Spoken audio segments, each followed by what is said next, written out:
Hello, and welcome back to the channel. Being a spiritual being with unique abilities gives you plenty of chances to perfect your skills. Though we call it a perk, mastering these abilities through various lessons isn't always pleasant. Think for a moment about soulmates. When I hear soulmates, I picture a fairy tale romance, butterflies, rainbows, love, and kisses, like something out of a Disney movie. However, not all soulmate connections are joyful. Some can be dark and painful.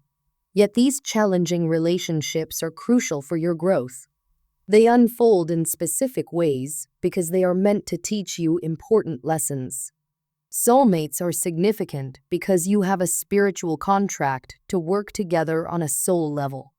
Sometimes you encounter specific people who bring necessary experiences into your life due to the energy or experiences they carry.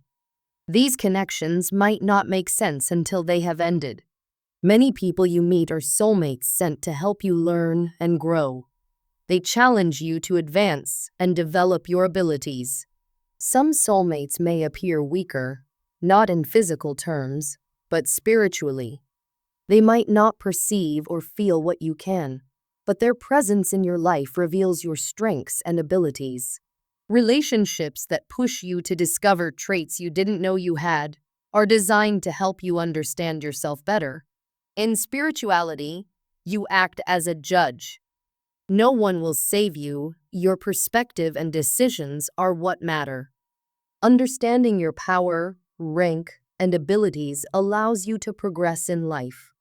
How else can you know yourself if not by facing people who challenge your values and integrity?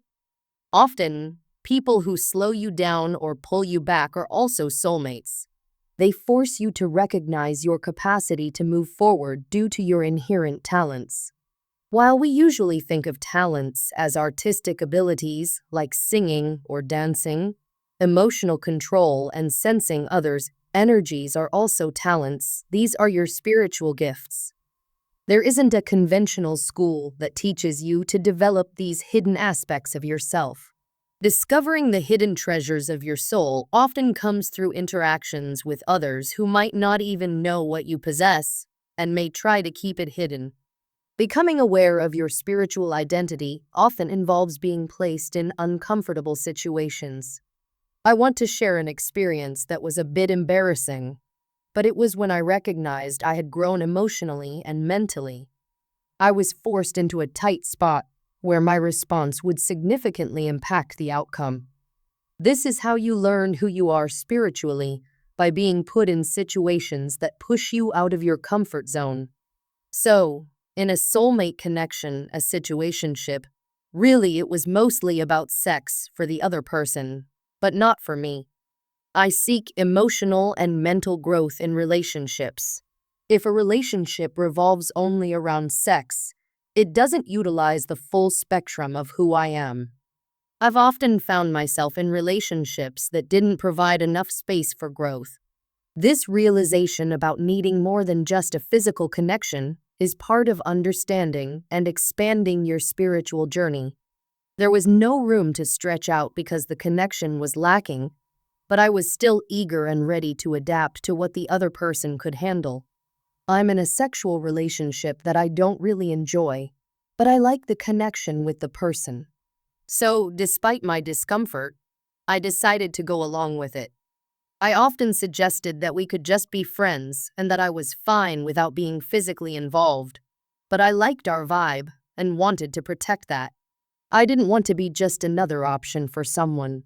For me, engaging in relationships that don't respect my path harms my spirit. I know that aligning with someone who doesn't share my goals can derail my own growth. There were many times I stayed in unfulfilling relationships because I feared being alone, even though I wanted to say I wasn't happy. After a while, I found myself hooking up with this person regularly, even though I had made it clear I didn't want to be just one of many options. The person reassured me it wasn't like that, but I could feel it was. If I've mentioned it, it's because I sense it in the energy. One evening, I went to this guy's house. The next morning, while he was doing laundry, I saw a used tampon on his laundry room floor. This shocked me because it was fresh and because it made me realize how much I had grown. In the past, I would have reacted with intense anger because I often suppressed my feelings in relationships, which made my anger erupt uncontrollably. But this time, I kept my cool. I was proud of myself for handling the situation calmly, but also saddened by the realization of what it meant about our relationship. I felt like seeing that tampon was a sign, a message that this connection wasn't right for me. I knew I should have ended things earlier. There were times I pulled back, avoided hooking up, or seeing him, but I lacked the confidence to walk away. He drove me home after I saw a tampon in his garage, confirming my suspicions. He denied being home and showed receipts to prove he was traveling. It was awkward, and he got defensive, but I wasn't angry. We weren't in a committed relationship, but I realized we wanted different things. I value commitment and monogamy, traits of a wife, even though I'm divorced and single now. The tampon incident reaffirmed my values. He sped off but called back later, admitting where the tampon came from.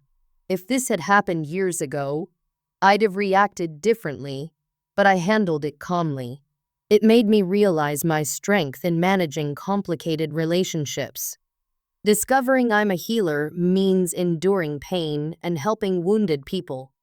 These experiences shape my ability to heal and grow. I realized that I have the ability to calm myself down during chaotic moments. Just like I help others find their way back to normal, I've managed to do that for myself. It's tough to remain kind and pure-hearted when you're hurt or betrayed, but as a healer, it's crucial to maintain this composure instantly. When I speak about being a healer, I face criticism because I don't restrict my wisdom to any one religion. Healing is about energy, not specific spiritual beliefs. As a healer, I aim to repair the energetic wounds of anyone, regardless of their religion. Energy isn't confined to a single belief system, it's universal. In an emergency room, a surgeon doesn't choose whom to heal based on their beliefs. And similarly, I don't select who I heal based on their religion. If I ignored people from different backgrounds, I wouldn't truly be a healer. Every culture has wisdom that can contribute to healing, and I respect all of them. An altar, for instance, is a sacred space where any faith honors God. Healing is about aligning my spirit with the divine energy that permeates everything.